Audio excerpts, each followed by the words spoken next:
Bonjour à tous et bienvenue sur ce nouveau webinaire follow concernant la santé. Et aujourd'hui, on va parler de bariatrie. Je suis accompagnée du docteur Marius Nedelcu qui m'accompagne sur ce sujet. Il va nous en dire un peu plus sur le suivi bariatrique après une chirurgie. Le docteur Nedelcu notamment reçoit ses patients et patientes au centre CCO, qui est le centre privé de traitement de l'obésité en PACA. Et je suis ravie qu'il puisse m'accompagner sur ce webinaire. Je vais lui laisser la parole pour se présenter et puis vous expliquer le suivi bariatrique à mettre en place après une chirurgie de l'obésité. C'est à vous. Bonjour, bonsoir, merci beaucoup. Tout d'abord, merci beaucoup pour votre invitation. Merci beaucoup pour discuter de ce sujet qui est dans le monde bariatrique, dans le monde des praticiens qui s'occupent de prise en charge de problèmes de poids. Il est très important le suivi. Tout d'abord, je vais me présenter un petit peu. Je pratique la chirurgie bariatrique dans le centre chirurgical de l'obésité à la clinique Bouchard à Marseille ou à la clinique Saint-Michel à Toulon, mais je suis appliqué dans plusieurs projets également dans des différentes sociétés savantes. Je suis ancien chef de clinique des universités de Strasbourg. J'étais chef de clinique à un nouvel hôpital civil à Strasbourg, où j'ai eu aussi la chance d'être impliqué dans l'activité de training à l'IRCAD. Une grande partie de mon activité de chirurgie bariatrique avant mon installation, je l'ai réalisée à Montpellier, où j'ai commencé à faire mes premières interventions de chirurgie bariatrique et après j'ai continué à Strasbourg. Ma passion pour la chirurgie bariatrique a culminé avec le fait que j'ai été inclus dans le Editorial Board of Sorts. C'est le journal officiel de l'American Society of Metabolic and Bariatric Surgery. On n'est que 3 chirurgiens français. Et il y a 2 ans, j'étais nommé président de International Club of Young Laparoscopic Surgeons. Je pense que ça suffit au niveau de ma présentation. On va avoir un programme. On va apprendre point par point qu'est-ce que c'est la chirurgie bariatrique, la définition, les types d'intervention, l'outil d'évaluation, le suivi. On va essayer, avec cette présentation, tout d'abord, j'ai essayé de sortir un peu de cadre. Je déteste toujours quand on fait des présentations standards, des choses qu'on va voir dans des différents articles, dans des différents congrès. Il faut qu'on commence à, comme on dit souvent, de réfléchir out of the box, de sortir de comment. Donc, la définition de la chirurgie bariatrique. On sait tous la classification de l'obésité, comment on calcule l'IMC et de la catégorie des patients qui sont en obésité avec IMC supérieur à 30, modéré, sévère 35-40 ou supérieur à 40, obésité morbide. Ça, c'est des données qui sont un article qu'on a publié cette année sur la Ligue contre l'obésité a fait une nouvelle évaluation parce que la dernière, c'était en 2012. Donc, ça faisait déjà 8 ans avec le degré de l'obésité. Et comme vous pouvez voir à gauche, les patients en obésité, environ 16%, un petit peu en augmentation. Ils sont partagés avec les patients qui sont en obésité morbide que à 2%. Mais qu'est-ce qu'on a constaté? Que les patients qui sont en surpoids, entre 25 et 30, ils ont beaucoup augmenté. Et vous voyez, paradoxalement, en France, même si la chirurgie bariatrique elle est plus pratiquée dans le sud de la France, il y a moins de patients en obésité dans le sud. Parfois, on rigole dans les congrès, on dit que dans le sud, les patients ils vont se montrer plus et ils prennent plus de conscience de leurs problèmes de poids. L'obésité, depuis 1995, est déclarée une maladie chronique avec l'Organisation mondiale de la santé. La chirurgie bariatrique, il n'y a pas beaucoup de monde qui savent que Baros, en grec, ça veut dire poids. Donc, bariatrique, ça vient du baros. C'est pas du tout une chirurgie esthétique. Je m'excuse pour le slide. Il n'y a pas du tout rien à voir avec la chirurgie esthétique. Nous, on va attaquer au niveau de la physiologie, de la digestion, et les patients, ils vont perdre des dizaines de kilos. En chirurgie esthétique, c'est juste une remodélation où les patients, ils vont pas perdre plus de 2-3 kilos. Cette chirurgie s'est faite depuis 1960, surtout aux États-Unis. À l'époque, se faisait avec une incision classique, avec la laparotomie, qui était très morbide pour le patient, avec beaucoup de complications. Dans les années 90, avec l'émergence de la laparoscopie, aussi ces interventions ont commencé à augmenter. Comme vous voyez, en France, en 97, il y avait environ 3000 interventions. Après, ça montait à 5000. En 99, autour de 8000 pour passer dans les années 2000 à plus de 10 000 interventions. Il faut savoir, je vais faire une petite parenthèse, que la France, elle est le pays en Europe où ça se pratique le plus de chirurgie bariatrique. Par exemple, presque pour la même population, même pour une population encore plus augmentée, en Angleterre, en Royaume-Uni, l'année dernière, ils ont fait autour de 5000 interventions. En France, depuis les années 2000, c'est des chiffres qui sont supérieurs à 10 000. Et vous voyez que dans les années 2008-2009, c'est la sleeve qui a commencé. C'est à ce moment-là qu'il y a eu vraiment un boom. Avec dans les années 2010, on est passé à 20 000. Et dans les années 2016-2017, on passait à des chiffres supérieurs à 50 000. Bien sûr, on a l'année 2020, où ça, on n'a fait que de 20 000 interventions. C'est l'année du Covid. Donc, je pense que maintenant, ça commence à stabiliser autour de 40-50 000 interventions. Donc, c'est une chirurgie qui est pratiquée à très large échelle. C'est une chirurgie que les risques de complications ont beaucoup diminué. Si dans les années 2005-2010, on disait aux patients que le taux de complications, c'est entre 5 et 10%, maintenant, le taux de complications a diminué à moins de 1%. Mais comme je dis toujours, la chirurgie, le risque zéro, ça n'existe pas. Maintenant, comme on a commencé à maîtriser de plus en plus et on sait qu'est-ce qu'il faut faire dans une complication, on sait la reconnaître plus rapidement, on fait des formations avec des médecins traitants, avec des autres collègues pour être un peu plus actifs sur ça. Et maintenant, les risques de complications, c'est beaucoup, beaucoup mieux amélioré. Bon, ça reste un petit problème pour le suivi.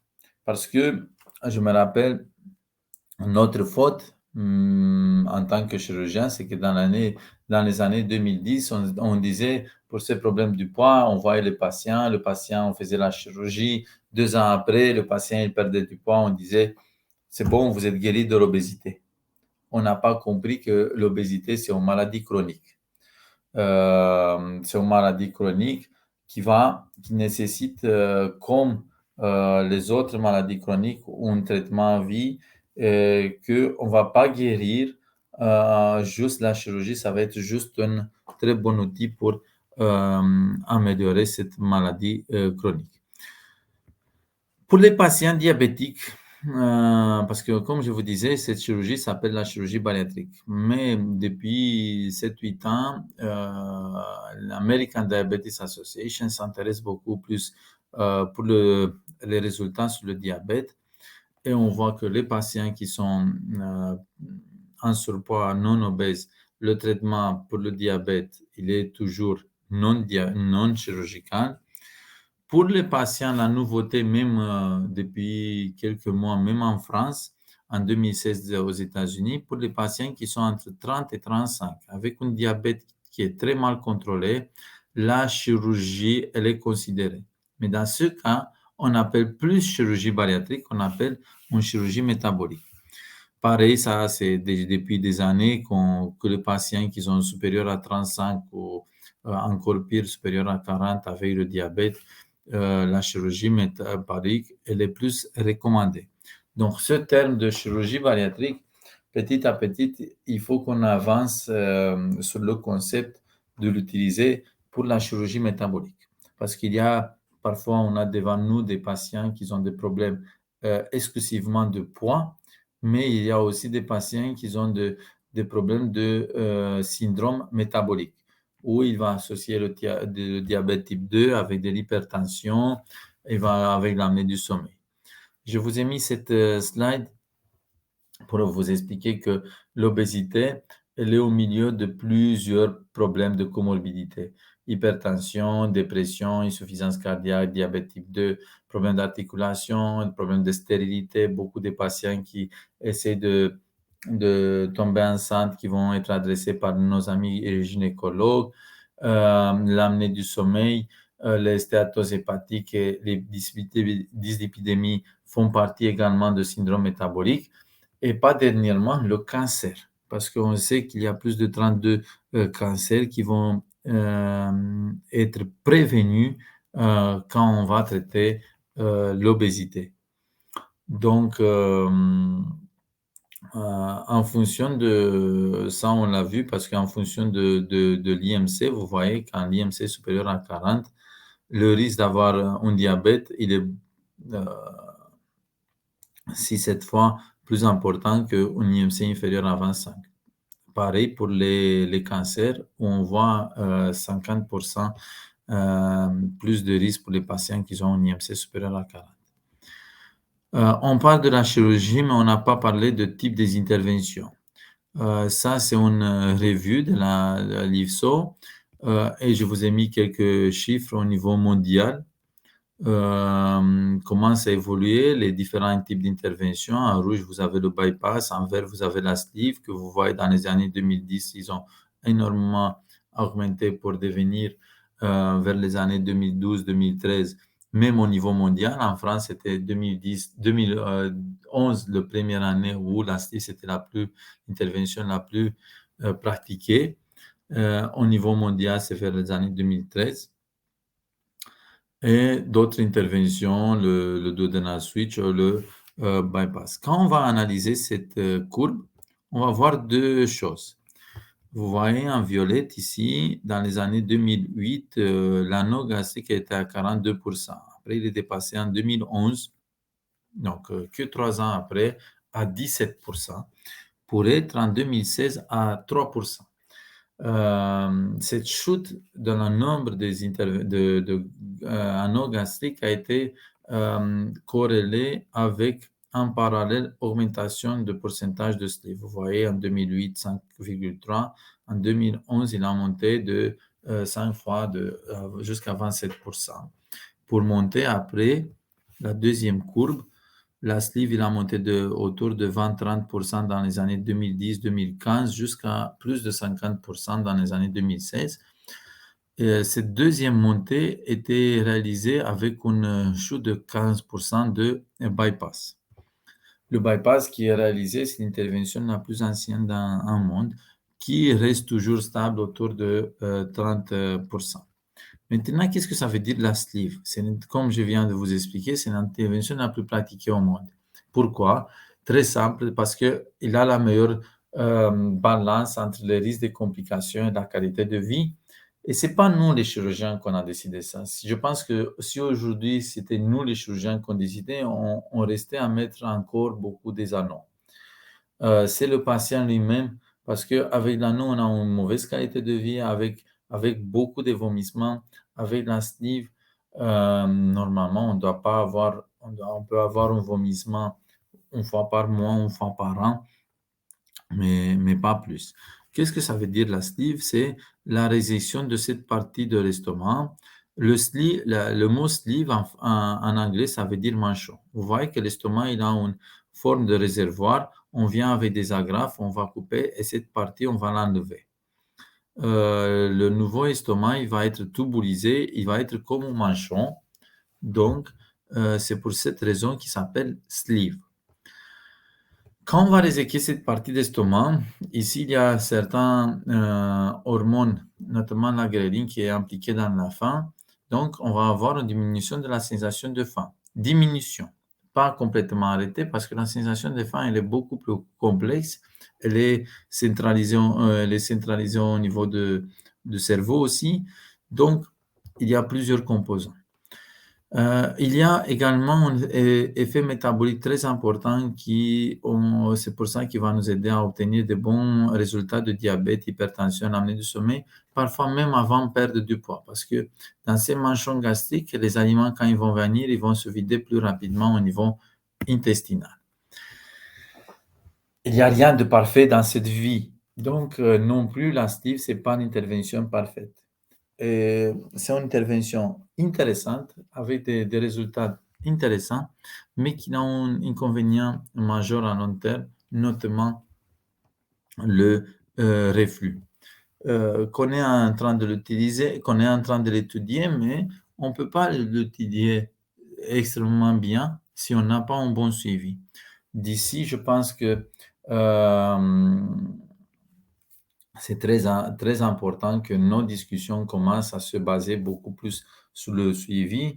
Et je remercie encore une fois Follow pour nous mettre dans notre vie de tous les jours des outils pour essayer de s'améliorer dans ce combat de suivi. Le bypass gastrique, le gastric bypass, comme je vous disais, c'est l'intervention la plus ancienne. On peut dire qu'elle a fait la preuve du temps avec le meilleur résultat pour le reflux. Deux petites discussions. Les brûlures de l'estomac, les reflux, les brûlures de l'estomac. Quand on a un patient avec la sleeve, avec du reflux, parfois on dit il faut faire un bypass. Souvent on dit il faut faire un bypass. Peut-être même trop souvent. Et il faut faire attention parce qu'il y a certains patients qui malheureusement ils vont rester avec un certain degré de bypass. Le bypass, dans les années 2000, quand on a commencé en France, c'était une intervention très compliquée. Je me rappelle à Strasbourg ou ailleurs, on passait 5-6 heures au bloc opératoire, le patient il passait 5-6 jours en réanimation, au bout d'une semaine il partait à la maison et on marquait sur la feuille de sortie suite simple. Aujourd'hui, si le patient avec le bypass, il va passer plus de 2 jours ou le patient il va passer aux soins continus, pas en réanimation, en soins continus, on va commencer à se demander, mais est-ce qu'il y a quelque chose qui ne va pas? Donc, en termes d'hospitalisation, il n'y a pas de différence entre la sleeve et le bypass. Le bypass, ça reste quand même une intervention de choix pour les patients qui vont avoir des remontées, mais vous allez voir, on a également une autre alternative. Il y a des procédures mal absorptives, des procédures qui sont plus agressives pour les patients parfois qui, soit de deuxième intention, soit avec des problèmes métaboliques plus importants. Le SADI, c'est un des interventions mal absorptives qui sont plus réalisées en France. Qu'est-ce qu'on fait? On a réalisé la sleeve, cette partie d'estomac, on a enlevé et on va prendre une anse intestinale à environ 2,50 mètres, 3 mètres de la valvule iléosécale, comme je vous dis ici, et on va faire une anastomose avec le duodénum. Comme ça, les aliments, les rouges, ils vont venir dans l'estomac, dans le petit estomac, et ils vont passer dans l'intestin. De l'autre côté, on a les enzymes, la bile, les enzymes pancréatiques qui vont venir et ils vont rejoindre que dans les dernières 250-300 cm les aliments pour réaliser la digestion. Donc, c'est une intervention, on doit utiliser de moins en moins le terme de mal absorptif, plutôt hypoabsorptif, parce qu'il y aura moins d'absorption des aliments. Une intervention qui est moins compliquée chirurgicale parce qu'on ne va pas sectionner le duodénum et on laisse le passage au niveau également duodénal, mais on va prendre similaire, une section de l'ilion à 250 cm qu'on va le brancher pas sur le duodénum, mais sur l'estomac. Donc, ça s'appelle la bipartition, la transit bipartition. Les aliments ils vont venir dans le petit estomac et ils vont passer dans deux endroits. Bipartition. Donc, ils vont partir dans deux endroits, soit comme avant dans le duodénum, soit dans le nouvel trajet qu'on a fait, la connexion entre iléon à 250 centimètres et l'estomac. Ça, c'est fait surtout pour réduire le risque de malabsorption qu'on a et on le voit avec le SADI. On a parlé de reflux, de sleeve, de bypass. Maintenant, on a aussi une autre alternative, c'est la Nissen sleeve, qu'on a avec professeur Noka, on l'a fait à Montpellier. On le fait un peu dans notre pratique également, de réaliser de Nissen sleeve pour certains patients qui, soit le bypass est contre-indiqué, soit le patient ne veut pas entendre de réaliser le bypass. Une autre nouvelle technique, c'est le body clip. Le body clip, c'est un dispositif que pour l'instant, il est extrêmement limité en France. Au lieu de retirer cette partie d'estomac, on va juste le fermer avec ce dispositif. Vous voyez, c'est comme un clamp de titanium. Et quand on fait le contrôle radiologique après l'opération, on voit le corps étranger qu'on a mis pour fermer l'estomac. On voit que l'estomac, il est là, mais on voit très bien que les aliments, ils passent plus du tout par là et on a l'image similaire à un sleeve. Mais l'avantage, c'est que l'estomac, il est toujours en place, que si on a des problèmes de reflux, on peut utiliser cette partie d'estomac et on voit que la qualité de vie du patient s'est vraiment améliorée. Un autre outil, c'est réaliser, pour répliquer les résultats de la sleeve, de commencer à coudre l'estomac par voie, de réaliser une plicature de l'estomac par voie endoscopique.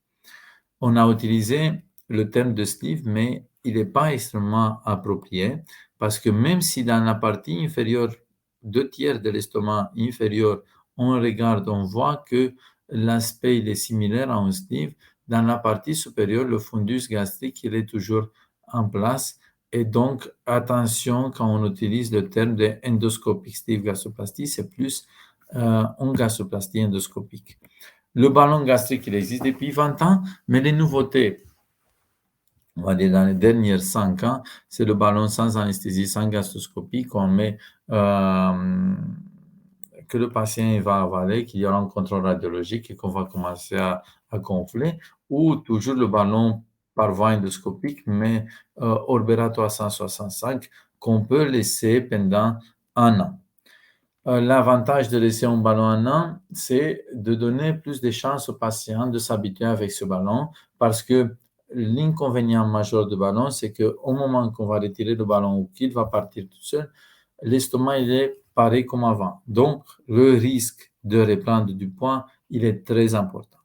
Et je dis que si on dit dans tous les congrès que le risque pour la chirurgie bariatrique, le suivi il est extrêmement important pour améliorer les résultats de la chirurgie bariatrique. Mais pour les ballons gastriques, on peut dire 10 fois plus. Dans notre centre, quelle intervention on fait, hein? Vous avez vu qu'il y a beaucoup de choix. Déjà, en France, certaines interventions ils vont se réaliser que dans le cadre des études. Certains, ils ne sont pas remboursés par la sécurité sociale. Est-ce que c'est le choix du patient? Oui, bien sûr que c'est le choix du patient.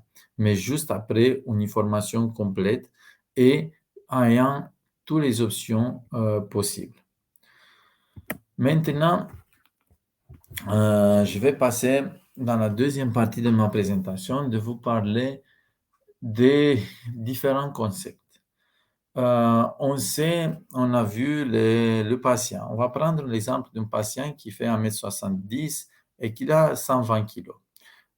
Quand le patient arrive en consultation, quand on lui demande qu'est-ce que vous pensez que c'est votre poids idéal, il y a des différents patients. Il y a un qui te répond 71, 65, 69, 62, 71, 53 même, des patients qui vont devenir sous-pondérales, 73, des différentes typologies de patients. Donc, déjà, je vais commencer à dire à un patient qu'il n'est pas un chiffre sur la balance. Vous voyez là, la balance. Il faut qu'on arrive, et dans le suivi aussi, d'enlever cette perception du patient que je dois arriver à cette poste-là. Je donne l'exemple d'un patient qui était parti de 104 kg, qui était à 64 et qu'elle voulait arriver à 62 kilos. Et je lui disais toujours, mais regardez les 40 kilos que vous avez perdus. Ne regardez pas les 2 kilos qui, dans votre tête, vous voulez encore perdre.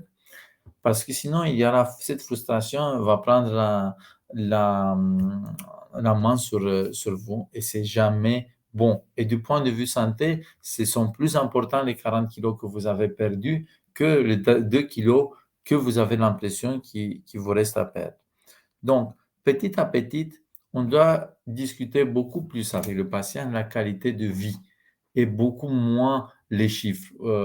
C'est sûr qu'on est obligé de discuter le chiffre au départ parce que l'accord de la sécurité sociale, il est donné en fonction de ces chiffres, en fonction de cet IMC. Malheureusement, on n'arrive pas. Il y a 2, 3 mois, j'ai eu un patient qui était en fauteuil roulant qui ne rentrait pas dans les critères de la sécurité sociale. Je me suis battu, malheureusement, je ne suis pas arrivé parce que c'était une histoire tellement triste que le patient, il avait pris du poids, a été obligé de changer le fauteuil roulant qui ne rentrait plus dans l'ascenseur pour monter chez elle. Donc, pour monter chez elle, il devrait changer le fauteuil roulant. C'est une catastrophe. Et c'est pour ça, le patient, il a l'IMC à 32, pas l'accord de la sécurité sociale, malgré tous les efforts. Et si nous, les médecins, on n'arrive pas à changer ce concept de se baser moins sur les chiffres, il faut qu'on arrête à se focuser sur les chiffres et il faut parler plus de la qualité de vie. Il y a 2 nouveaux concepts qui ont rentré, Clinician Related Outcome Measurements. En anglais, ça veut dire CROM, ça veut dire qu'est-ce que nous, on va regarder du point de vue médical pour le patient, comment il se sent, et surtout des différents Moore-Haldert, c'est un questionnaire pour la qualité de vie le plus utilisé en chirurgie bariatrique, mais nous, les médecins, on est focusé aussi pour le diabète, pour la tension artérielle, pour voir la rémission des différentes comorbidités liées à ces problèmes du poids. Mais il y a aussi le Patient-Related Outcome Measurements. PROM, qu'est-ce que c'est encore pour moi le plus important? Parce que nous, on n'est là pas pour traiter que le diabète ou l'hypertension, mais surtout améliorer la qualité de vie de qu'est-ce que le patient il sent. Le patient, il a d'autres expectations que nous. Il sait le diabète, ça va être le premier qui va être content de mieux traiter le diabète, mais surtout, il veut monter 10 étages, ou il veut faire ses lacets, ou il veut courir avec les enfants, ou encore avant de courir avec les enfants, parfois des patients qui ont fait 3, 4 fertilisations in vitro et ils n'arrivent pas à avoir des enfants. Après la chirurgie bariatrique, on sait très bien que la fertilité elle est beaucoup augmentée. Ou le patient, il a des problèmes de mobilisation, il veut jeter sa canne, se laver tout seul, des choses qui sont beaucoup plus basiques. Je pense qu'on doit entraîner les patients de se concentrer plus sur ça, plus sur ces bénéfices, que de se focaliser sur 1 kilo ou 2 kilos. Il y a beaucoup de travail qui est fait au niveau international et vous voyez qu'Elsan fait partie de tous ces Mayo Clinic, Dana-Farber Institute ou Massachusetts, Harvard, pour travailler au niveau de ces concepts, au niveau de International Consortium of Health Outcome Measurements, ces concepts de qu'est-ce que nous on voit les médecins et qu'est-ce que le patient il sent. Et à la fin de la journée, je peux vous dire très clair que je donne toujours l'exemple de 2 patients. Une patiente qui perd 100% de son excès pondéral, qu'on va le marquer dans toutes les études, dans tous les articles comme un grand succès de chirurgie bariatrique, mais le patient il a beaucoup de reflux et il y a une très mauvaise qualité de vie, donc le PROM il n'est pas adéquat. Et de l'autre côté, le patient qui n'a pas perdu autant, mais qui a une très bonne qualité de vie lui-même. Donc, à la fin de la journée, il faut se concentrer plus sur le PROM. Ça, c'est très difficile à le prouver dans la vie réelle. On a au centre, on a un attaché de recherche clinique qui nous aide pour les différents projets de recherche où on est impliqué. Et une des axes, c'est de voir comment on va mettre ensemble ces données CROM et PROM. Qu'est-ce que le patient il va au niveau des pompes, qu'est-ce que le patient il veut avant la chirurgie et qu'est-ce que le patient il va obtenir après la chirurgie. Et bien sûr, le suivi, à combien de temps? Très important. On discute toujours, j'entends toujours dans les différents congrès, il y a 17% des patients de la chirurgie bariatrique qui reprennent du poids. C'est complètement pas rationnel. Il faut dire à combien de temps de la chirurgie bariatrique. Ça peut être moins de 17% si on parle à un an, ça peut être plus de 17% si on parle à 10 ans. Donc, il faut qu'on discute en termes de suivi. Quand on va prononcer un chiffre, qu'on a converti X patients pour des reflux après sleeve en bypass, si on ne va pas finir la phrase de donner le degré de suivi, à combien de temps, combien de patients on a suivi, la phrase elle est complètement incomplète et elle n'a pas de valeur scientifique. Maintenant, je vais vous présenter, quand j'ai eu ce sujet, j'ai pensé, qu'est-ce que je vais faire? Je vais impliquer toute l'équipe de prouver, on a 4 diététiciens au centre, un nutritionniste, 2 psychologues, beaucoup de patients experts. Qu'est-ce qu'on va mettre tout ça? Et je dis non, je dois faire quelque chose séparé, quelque chose intuitif, quelque chose d'innovant. Je vais vous présenter notre groupe Facebook. J'ai créé ça au moment que je suis arrivé en 2017 à Toulon. Son nom, c'est Adovar, Association des patients obèses du Var. Une nouvelle vie, un nouveau départ. Je l'ai fait pour améliorer le contact entre les patients. On vit dans un monde où les réseaux sont très importants pour cette communication. Sur le principe français de liberté, égalité, fraternité, c'est un groupe privé, mais qui tout le monde peut voir s'il le cherche, mais ce n'est pas tout le monde qui va être accepté. Donc, à l'intérieur du groupe, il y a une liberté parce que tout le monde peut poser toutes les questions. Aucune question va rester sans réponse.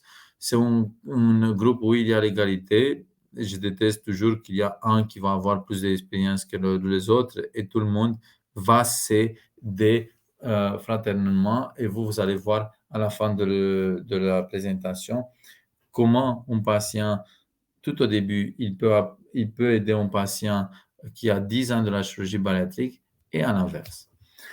Donc, le plus important, c'est cette communication des patients experts, des patients experts qui deviennent psychanalystes, qui ont fixé le motto de notre groupe, seul on va plus vite, ensemble on va plus loin. Et l'aide entre les différents patients, il est essentiel. Un autre patient expert qui maintenant est venu avec des thèmes dans la journée. Le lundi, c'est l'alimentation. Le mardi, c'est le bien-être. Mercredi, le sport. Jeudi, le santé. Vendredi, le témoignage, les photos avant-après. Samedi et dimanche, c'est libre de publier.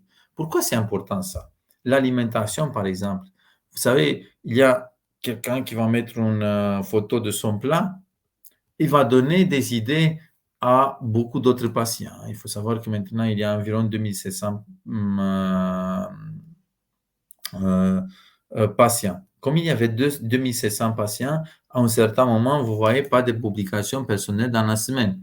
Il faut fixer aussi un cadre parce que sinon, tout le monde va déborder. En cas d'urgence, de nous contacter directement, mais je peux vous dire que moi, au départ, et même maintenant, je me coupe du groupe. Et quand il y a un patient qui dit quelque chose et qu'il y a un autre patient qui dit autre chose, il y a le troisième qui va me taguer dans le post pour leur donner la réponse du point de vue scientifique, pour leur donner la réponse du point de vue médical. Donc, aussi, on a eu des patients qui ont fait des débordements et c'est pour ça qu'on a introduit aussi l'avertissement et pas de promotion sur le groupe. Donc, Adovar, c'est un outil pour améliorer l'information du patient. Avant, on faisait des lives le jeudi. On prenait des différents sujets de reflux gastrique, avec mon associé, docteur Sergio Carandina, et avant, docteur Mardana. On parlait des problèmes de vésicule biliaire avant, comment on va choisir entre les sleeves, le bypass, ou avec nos secrétaires, pourquoi c'est important, qu'est-ce qu'on va faire dans la préparation avant l'opération, notre orthopédiste qui va nous expliquer les gains. Donc, le groupe, un des premiers rôles, c'est d'améliorer l'information du patient. Mais cette information du patient, ça passe de chirurgien ou de médecin au patient et après aussi du patient, d'un patient à l'autre. Il faut savoir que moi, en tant que chirurgien installé en privé qui ne connaît pas de médecins traitants, c'est vraiment très rare. Hein. Mais moi, je ne connais pas trop de médecins. Je connais un seul médecin traitant à Toulon, pas de médecin traitant à Marseille. La grande majorité des patients que je reçois en consultation, ils viennent par des anciens patients. La relation de patient au patient, c'est extrêmement important. Et le patient, quand il arrive en consultation, il connaît déjà le patient qu'il a envoyé, mais il connaît aussi à côté encore 3, 4, 5, 10 patients. Mais sur une population de 5 ou 10 patients, on peut avoir soit que tout est passé comme miracle, soit qu'il y a eu beaucoup de soucis. On ne peut pas avoir quelque chose du point de vue statistique homogène. C'est pour ça que le groupe, avec maintenant 2700 patients, on peut voir de tout. On peut voir qu'est-ce que c'est bien passé, qu'est-ce que c'est bien passé moins bien. Donc, c'est le meilleur outil pour améliorer la relation patient-patient. Vous voyez des patients qui sont envoyés et qui sont transformés dans des vecteurs au niveau de groupe, des patients qui ne se connaissaient pas du tout avant. Et là, on a plus de vies qui ne se connaissaient pas du tout avant l'existence de groupes, qu'ils ont commencé à faire les bilans avant la chirurgie, qu'ils ont fait des réunions après l'opération et qu'ils ont maintenant, j'ai quelques bons exemples de vraiment, ils ont fait des relations d'amitié et de virtuel, ils sont devenus réels. Bien sûr, le groupe, c'est des encouragements ou du soutien. Et je vais faire une petite parenthèse. Parfois, vous voyez, le patient, jour J, à bientôt pour mon ressenti. Vous voyez les patients tenus du bloc avec leurs jambes qui vont descendre au bloc opératoire. J'ai eu une période où je considérais que c'est quand même superficiel. Dernière ligne droite, un grand jour aujourd'hui, il n'y a plus qu'à descendre au bloc opératoire, voilà, prête pour l'opération. Je disais, bon, c'est un peu superficiel. Et petit à petit, qu'est-ce que j'ai constaté? Quand on va au bloc opératoire, quand ces patients ils arrivent, ils sont beaucoup moins de stress, moins stressés. Avant, on descendait en brancard, maintenant on descend à pied. On a changé ça pour diminuer le stress. Nos confrères anesthésistes nous expliquent tout le temps qu'un patient qui va être moins stressé au bloc opératoire, c'est beaucoup plus facile au niveau de l'anesthésie et bien sûr aussi au niveau de la chirurgie. Donc, maintenant, aujourd'hui, si je vois quelqu'un qui va se mettre en photo comme ça, qu'il a envie de mettre une photo comme ça, à l'intérieur de moi, je dis, bon, ce patient, c'est sûr, et j'ai de plus en plus la confirmation, quand il va descendre au bloc opératoire, il est beaucoup moins stressé. Le groupe, c'est aussi un messager de CCO. Vous voyez, on fait des vidéos pour souhaiter Joyeux Noël ou quand on est dans un congrès avec des nouveautés médicales. Je peux vous dire, par exemple, là, on était à Madrid, on avait des nouveautés concernant le reflux ou d'autres interventions et on fait le vidéo. Il ne faut pas être trop long, hein, 10-15 minutes. Et on voit dans 3-4 heures qu'il y a 700 ou 1000 visualisations. Vous imaginez que dans 3-4 heures, on ait réussi à passer 15 minutes d'information à 1000 patients. C'est incroyable. C'est un outil que pour moi, aujourd'hui, c'est le plus important. Bien sûr, de temps en temps, on est invité dans les médias, aux radios. on parle de nouveautés, de complications biliaires. Je me rappelle quand je me suis installé en 2017, on faisait très peu attention à ça, hein. En 2018, on avait 3 patients avec des pancréatites. Risque majeur de la lithiase biliaire pendant la phase de perte de poids rapide. 32% à 6 mois, ils ont des calculs. Ce n'est pas 32% des patients qu'on doit enlever la vésicule, mais c'est 32% des patients qui doivent avoir d'échographie, c'est 32% des patients qui doivent être au courant qu'ils ont ces problèmes, qu'ils ont des calculs dans leur vésicule. Ça, c'est encore pas très important pour le suivi. Et dès que j'ai commencé à utiliser, il y a plusieurs outils de, de suivi patient, mais d'avoir de rappels comme on a avec les forums, ça peut être très intéressant pour le patient. Donc, la douleur, quand le patient appelle avec pour une douleur en hypocondre dedans, on va fortement suspecter les problèmes de lithiase et l'écho abdominal qu'on le fait systématique.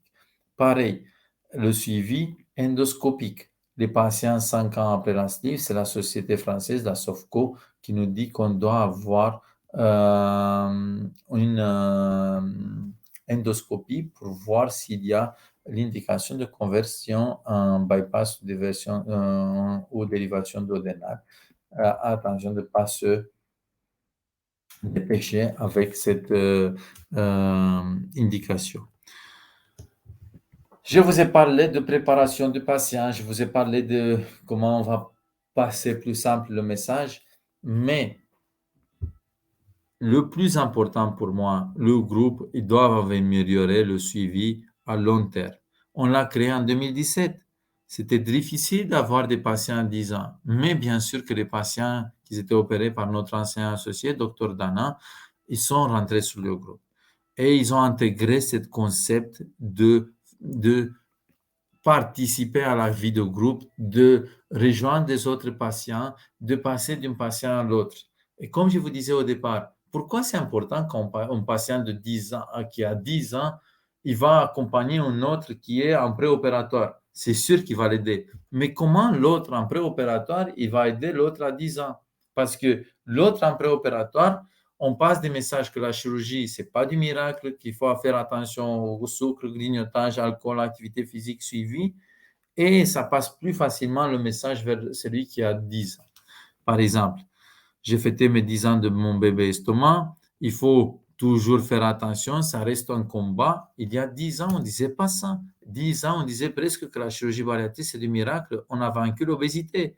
Donc, c'est notre patient qui nous aide à changer de dogme, à améliorer le message. Toujours des problèmes de chips et de chocolat, c'est sûr.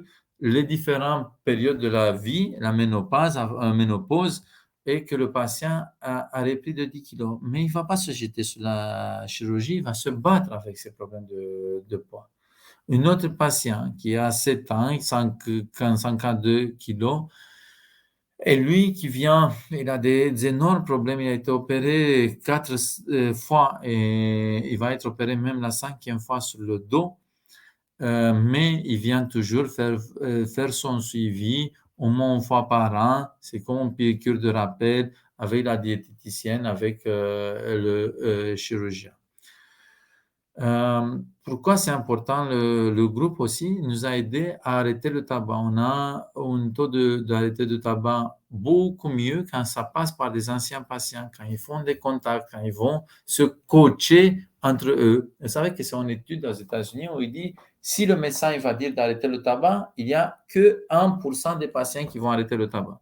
Par contre, si on va avoir un accompagnement sous la forme d'un coach personnel qui peut être un ancien patient, parce que ça, c'est l'idée de l'éducation thérapeutique du patient, il va monter jusqu'à 25%.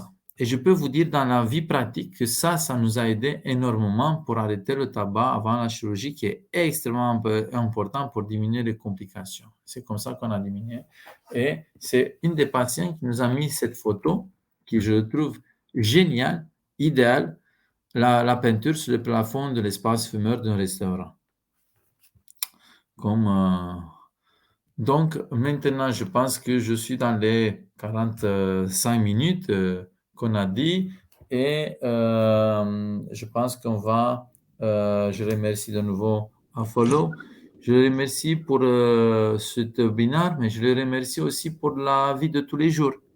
Parce que bon, je voulais faire quelque chose un peu plus spécifique, mais la base, c'est le logiciel aussi qui peut rappeler le patient il faut avoir de tout. Il faut mettre, comme je dis toujours, l'obésité, c'est une maladie plurifactorielle.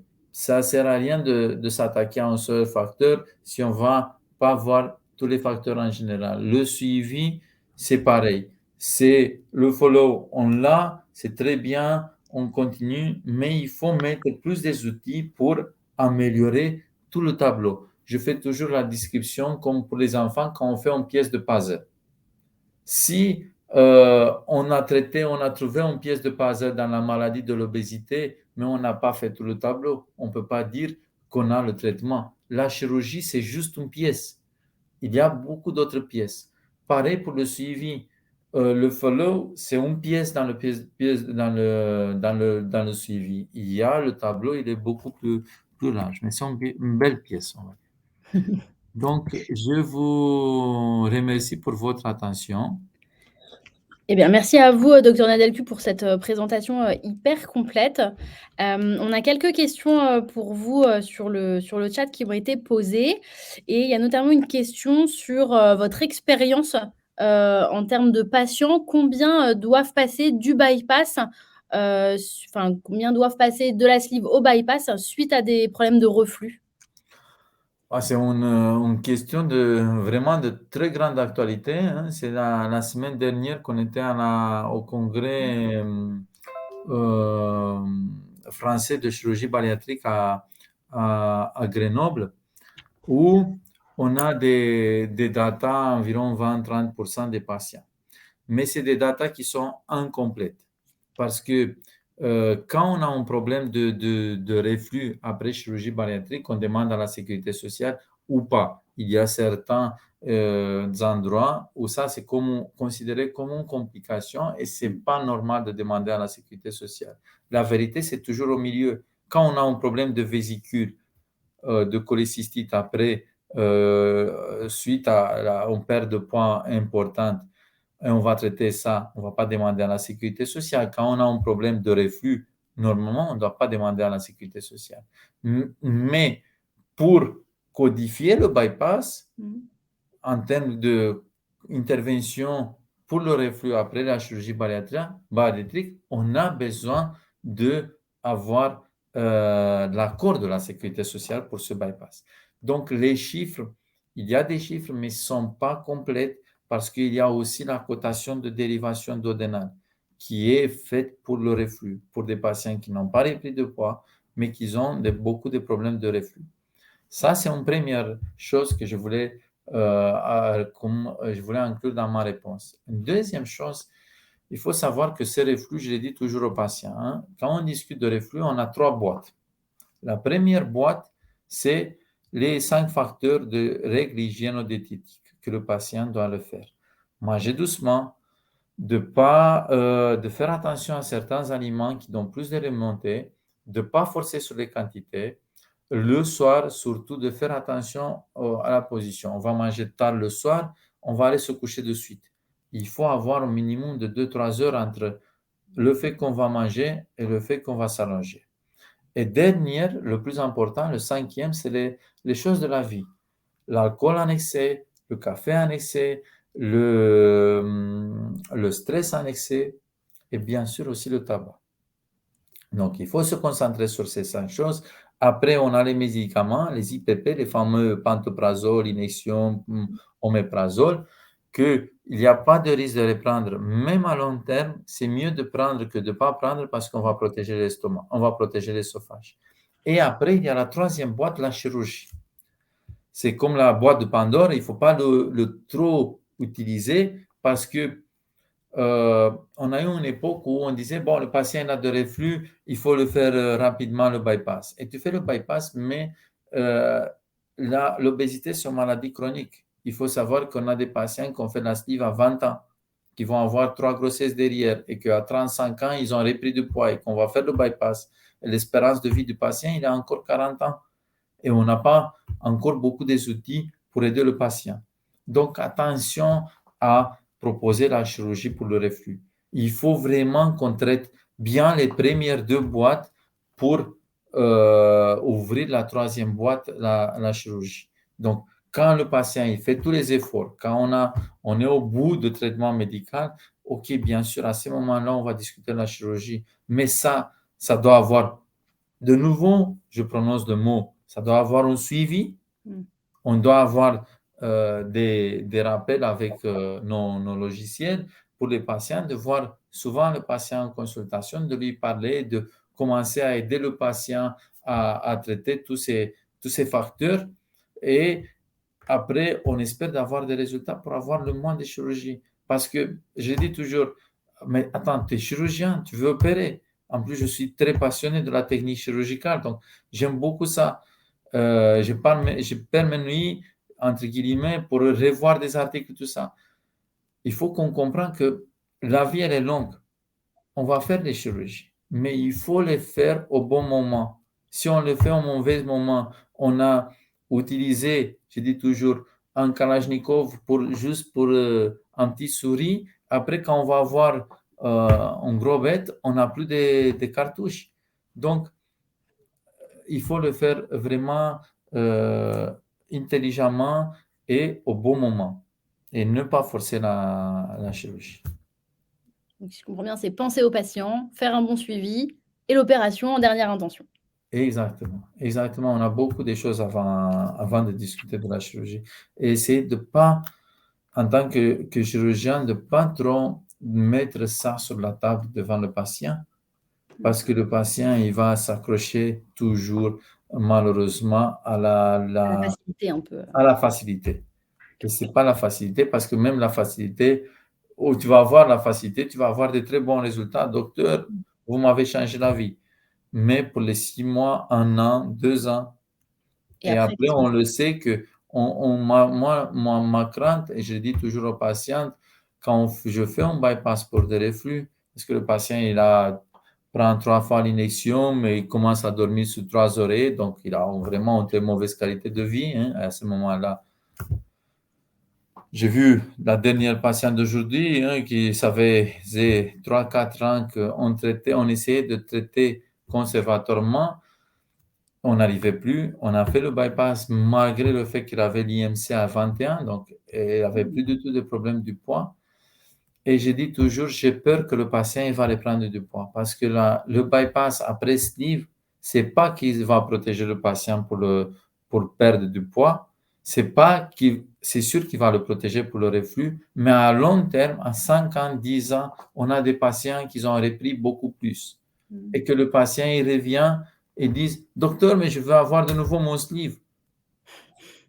Et à ce moment-là, c'est sûr qu'on peut revenir d'une bypass à la sleeve, mais comme on avait les problèmes de reflux, on peut pas revenir en arrière. Donc, les choses sont beaucoup plus compliquées et c'est mon expérience que quand je réfléchis à ces patients, que maintenant, quand j'ai un patient qui a de reflux avec un sleeve, je ne vais pas me dépêcher parce que j'ai dans la tête des autres patients avec la chirurgie.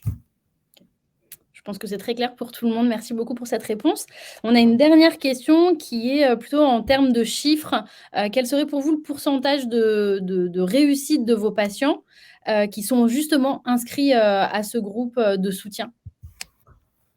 Moi, je le dis toujours, je pense que, je vous ai dit plusieurs fois dans la présentation, on doit éviter d'utiliser des chiffres parce que soit on utilise des chiffres, mais vraiment de façon statisticienne, à combien de moments de l'opération, combien de pourcentage de follow-up, sinon on n'a pas de valeur.